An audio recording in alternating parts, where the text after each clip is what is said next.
नमस्कार, welcome to career 247। मैं हूं प्रशांत धवन। नाउ रिसेंटली जैसे आप लोग जानते हैं, एक नई सुपरमैन मूवी आई है। अब इस मूवी को लेकर इजराइल बहुत ही ज्यादा गुस्से में है। इजराइल के लोग, इनकी सरकार, इनके जो डिप्लोमेट्स हैं, ये भी काफी हद तक गुस्से में हैं। और यहाँ पे आप देख पाओगे बहुत सारे आर्टिकल्स लिखे जा रहे हैं कि क्या नई सुपरमैन मूवी इजराइल और गाजा के युद्ध के बारे में है। व्यूअर्स क्लैश कर चुके हैं पॉलिटिकल सबटेक्स्ट को लेकर। वाई क्रिटिक्स से new Superman movie anti Israel है, इजराइल का विरोध कर रही है ये मूवी। आप देखोगे ऑनलाइन कई इजरायली लोग ये कह रहे हैं कि ये कैसी मूवी बना दी है, ये तो इजराइल को इनडायरेक्टली क्रिटिसाइज कर रही है। अब यहाँ पे आप कहोगे वेट वेट, सुपरमैन मूवी जो नई आई है, इसमें इजराइल गाजा वॉर का एंगल कैसे आ गया? वेल, समझाता हूँ आपको बहुत ही ज्यादा सरल भाषा में। अब जो नई सुपरमैन मूवी है, ये बनाई है जेम्स गन ने। ये मूवी काफी इंपॉर्टेंट है डीसी के लिए, क्योंकि पिछली कुछ मूवीज इनकी इतनी जरा अच्छी चली है नहीं सुपर हीरोज को लेकर। और सुपरमैन इनका आप कह लीजिए सबसे इंपॉर्टेंट फेस है in terms of super heroes. तो जो नई सुपरमैन की मूवी आई है ना, वहां पे इन लोगों ने बिल्कुल इजराइल गाजा वॉर का एंगल भी डाल दिया है, ताकि लोग स्टोरी से और जुड़ा हुआ महसूस करे, लगे कि ये स्टोरी कुछ एक ऐसी दुनिया की है जो हमारी दुनिया से मिलती जुलती है। नाउ जेम्स गन जो डायरेक्टर है नई सुपरमैन मूवी के, इन्होंने क्या किया कि अपनी मूवी में एक फिक्शनल सुपर पावर देश बनाया बोरीविया के नाम से। नाउ जो ये बोरीविया देश है, इसको यूएसए सपोर्ट करता है और ये देश मिलिटरीली बहुत अग्रेसिव है। मतलब हर दूसरे तीसरे हफ्ते किसी ना किसी आसपास के देश पर बॉम्बिंग कर रहा होता है या मिसाइल बरसा रहा होता है। और बोरीविया में दिखाया है कि काफी हद तक बस वाइट लोग ही हैं, बाकी रेस के लोग हैं नहीं। और इस मूवी की स्टोरी में अचानक से क्या होता है कि बोरीविया जहारनपुर पर आक्रमण कर देता है। अब कहोगे आप जहारनपुर, ये तो लग रहा है कि कोई यूपी का कोई मतलब शहर है, कोई जिला है वगैरह। देखो इन्होंने नाम ये चूज कर लिया है, ठीक है, फिक्शनल है, ये काल्पनिक है। कोई बोरीविया नाम का देश नहीं है, कोई जहारनपुर नाम का देश नहीं है, बट इन्होंने बना लिया, ठीक है। तो जहारनपुर एक गरीब देश है, नॉन वाइट लोग यहां पर रहते हैं, बस एक छोटी सी फेंस से ही अलग हो रखा है। अचानक से बोरीविया यूएसए के सपोर्ट के साथ जहारनपुर पर बहुत बड़ा आक्रमण कर देता है, जिससे कई सिविलियंस मारे जाते हैं। और दृश्य आप अगर देखोगे मूवी में ना, ऐसे आपको लगेगा कि गाजा के ही दृश्य दिखाए जा रहे हैं यहाँ पर, कि गाजा के कई सिविलियंस भाग रहे हैं, अपने आप को बचाने की कोशिश कर रहे हैं। और एक फिल्म मेकर की यही कला होती है, बिना ओपनली बोले कि ये इजराइल है, ये गाजा है, इस तरीके से प्रेजेंट किया गया है बोरीविया और जहारनपुर को कि कोई जिसको बेसिक भी आइडिया है जियो पॉलिटिक्स का, जो करंट अफेयर्स को थोड़ा बहुत भी फॉलो करता है, झट से पकड़ लेगा कि ये इजराइल गाजा का रेफरेंस यहाँ पर दिया जा रहा है। इजराइल के लोगों ने जब देखा ये, इनको गुस्सा आया, सीधी सी बात है। क्योंकि बोरीविया ना, आप मूवी में देखोगे बहुत ही एक ईवल टाइप का कंट्री दिखाया है, कि मतलब बहुत अहंकारी और बिल्कुल सामने वाले छोटे कंट्री को दबाने वाला देश। अब इस बात को लेकर कई ज्यूइश लोग और प्रो इजरायली लोग और इजराइल के नेशनल्स खुद ये कह रहे हैं कि इसमें अक्टूबर 7 वाले अटैक का मेंशन किया ही नहीं गया। कि पहले जहारनपुर की तरफ से अगर ऐसे दिखाते ना कि जहारनपुर ने एक बड़ा आक्रमण किया बोरीविया पर, फिर बोरीविया उसके रिस्पॉन्स में ये सब कर रहा है, वो यहाँ पे ये इजराइल के लोग कह रहे हैं कि दुनिया भर में वैसे ही एंटी इजराइल सेंटिमेंट बढ़ता जा रहा है। इसी बीच अब इस मूवी में ना, ये इजराइल के विरोध में एक इन्होंने एक काल्पनिक सा देश बना लिया है और ये दिखाया है कि सुपरमैन अंत में क्या करता है, बोरीविया का साथ नहीं देता, जहारनपुर के लोगों को बचाता है। तो ये सब देखकर कई इजराइल के लोग सोशल मीडिया प्लेटफॉर्म जैसे कि रेडिट, ट्विटर, वहां पर कह रहे हैं कि सुपरमैन की नई मूवी डिसरिस्पेक्टफुल है, डिस्ट्रेसिंग है for a Jewish created super hero to appear anti Israel. क्योंकि आप अगर सुपरमैन के ओरिजिन देख, सुपरमैन को दो लोगों ने बनाया था, राइटर जेरी सीगल और आर्टिस्ट जो शस्टर, दोनों ज्यूइश है। तो इजराइल के लोग ये कह रहे हैं एक ऐसा सुपर हीरो जिसे कई दशकों पहले दो ज्यूइश लोगों ने बनाया था, जो आज के समय आप कह सकते हैं दुनिया में जो टॉप 5 सुपर हीरोज है उनमें नाम आता है उसका। आप किसी से भी आप पूछ लो कि जी 5 सुपर हीरो का नाम बताइए, तो वो बैटमैन, सुपरमैन सीधा मुंह से निकलता है। तो एक ऐसे सुपर हीरो को डायरेक्टली दिखा दिया है मूवी में कि वो एक इजराइल जैसे देश के अगेंस्ट खड़ा हो जाता है। और इसको लेकर इजराइल के लोग चिंतित हैं कि इस मूवी का जो इन्फ्लुएंस होगा ना, वो इतना बड़ा होगा कि धीरे धीरे दुनिया में और बहुत सारे लोग एंटी इजराइल होना स्टार्ट कर देंगे। अब यहां पे आप पूछोगे, फिल्म मेकर्स ने कुछ जस्टिफिकेशन दी इस सब के बारे में। जेम्स गन जो डायरेक्टर है मूवी के, इन्होंने ये कहा कि सारी जो हमने ये कंट्रीज यहां पर बनाए हैं सब फिक्शनल हैं, पूरी दुनिया ही यहाँ पर ये फिक्शनल है और जो गाजा और इजराइल के बीच में जो भी एस्केलेशन हुई है उससे पहले लिखी गई स्टोरी। मगर कोई भी इनकी ये एक्सप्लेनेशन नहीं मानेगा। साफ साफ ऑब्वियस है कि ये चाहते थे कि कंट्रोवर्शियल जो एक कॉन्फ्लिक्ट चल रही है दुनिया में उसको एक तरीके से फिल्म में भी ऐड कर दिया जाए। और अब क्वेश्चन यहाँ पर यही आता है कि ये जो सुपर हीरो मूवीज होती है जिनकी ह्यूमंगस फैन फॉलोइंग है, आप अगर देखो ये जो मार्वल की मूवीज आती हैं, चाहे ये थॉर की मूवीज या अवेंजर की मूवीज या फिर आयरन मैन मूवीज या भी जो फिर से रीबूट होने वाला है अवेंजर्स का, उसके अलावा जो डीसी की मूवीज आती हैं, बैटमैन वगैरह, इवन स्पाइडरमैन की जो मूवीज आती है मार्वल की, ये बहुत बड़ा बिजनेस करती है। इनकी एक ह्यूमंगस फैन फॉलोइंग है। इस हद तक फैन फॉलोइंग है कि इन सुपर हीरोज के लोग वॉलपेपर लगाते हैं अपने डेस्कटॉप पे, अपने मोबाइल फोन पे, पोस्टर लगाते हैं अपने कमरों में।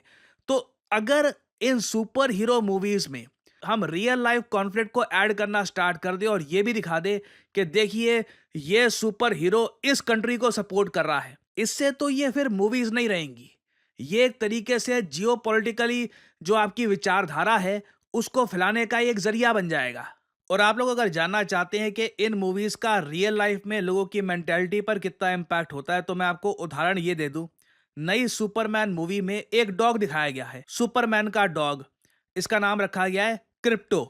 काफी क्यूट सा डॉग है, सुपरमैन की हेल्प करता है। तो लोगों को ये डॉग का कैरेक्टर इतना पसंद आया कि सुपरमैन मूवी रिलीज होने के बाद ना अचानक से गूगल सर्चेस में कुत्ता कैसे अडॉप्ट करे, rescue dog, adoption, adopt a puppy, इसकी सर्चेस में 500% का स्पाइक आया है।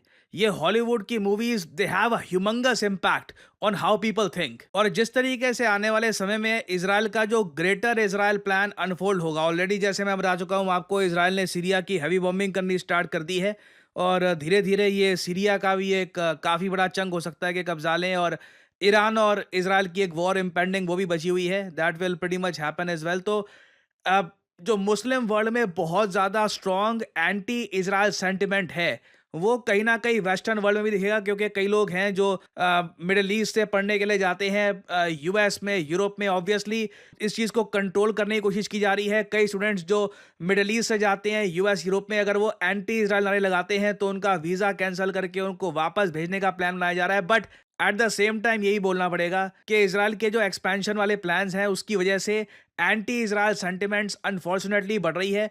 और अब अगेन देखिए, इस मूवी में सच में इन लोगों ने एक एंटी इजराइल स्टांस रखा या नहीं रखा, इसको लेकर डिबेट हो सकता है कि जी डायरेक्टर है, इसने एक कॉन्फ्लिक्ट दिखाई है। ये कॉन्फ्लिक्ट किसी की भी हो सकती है। ये हो सकता है कि ये यूएस ने जो इराक पे चढ़ाई करी थी, अफगानिस्तान में चढ़ाई करी थी, उसकी बात कर रहे हो, कुछ भी हो सकता है। बट यूजुअली जो आज के समय हॉटेस्ट टॉपिक है, सबसे ज़्यादा डिबेटेड टॉपिक है इजराइल गाजा कॉन्फ्लिक्ट का, लोग उससे ही इसको कंपेयर करके देखेंगे। और आने वाले समय में देखना होगा कि क्या बाकी मूवीज़ भी अब यही फॉर्मूला अपनाना स्टार्ट कर देंगी कि मूवी को अगर कंट्रोवर्सी में लेके आना है तो जियोपॉलिटिक्स का एक एंगल वहां पर डाल दो, किसी ना किसी कॉन्फ्लिक्ट को वहां पे डाल दो।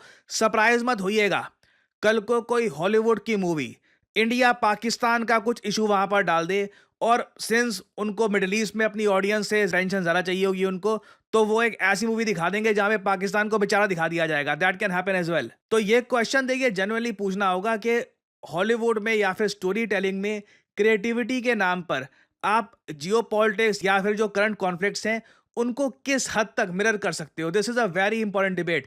तो यहाँ पर मैं वैसे आपसे जानना चाहूंगा आपका ओपिनियन। आप में से कुछ लोगों ने अगर सुपरमैन मूवी देखी है तो शेयर करिएगा अपने थॉट्स कमेंट सेक्शन में। मैं जानना चाहूंगा व्हाट यू गाइस थिंक। देखिए, मेरा मानना है अगर आज के समय आप आर्टिफिशियल इंटेलिजेंस का इस्तेमाल नहीं कर रहे काम में, तो आप किसी और ही युग में जी रहे हैं, क्योंकि एआई की मदद से आप बहुत सारी जॉब्स कर सकते हैं, आप बहुत सारा पैसा कमा सकते हैं, अपने आप को अपस्किल कर सकते हैं। फॉर एग्जाम्पल, अगर मान लीजिए मैं दिखाना चाहता हूँ कि कैप्टन अमेरिका ये मुंबई के किसी बिजी स्ट्रीट में वड़ा पाव खा रहा है और उसके ऊपर एक बहुत ही अट्रैक्टिव टेक्स्ट में लिखा है यमी, तो मैं आसानी से कर सकता हूँ सही प्रॉम्प्ट डालकर।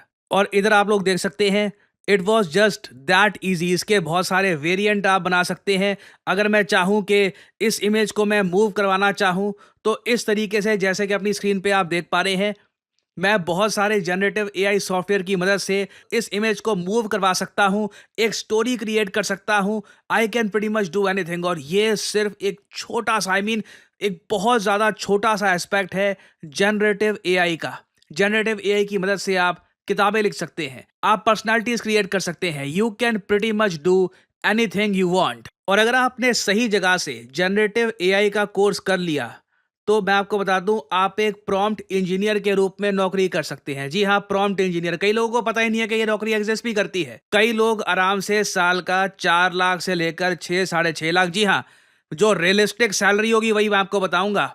कई लोग होंगे जो आज के समय कहते हैं कि जी हमारा कोर्स कर लो, फिर 25 30 50 लाख वगैरह। जो रियलिस्टिक चीज़ होगी वही मैं आपको बताऊंगा। प्रॉम्प्ट इंजीनियर को गूगल कर लीजिएगा, प्रॉम्प्ट इंजीनियर जॉब्स।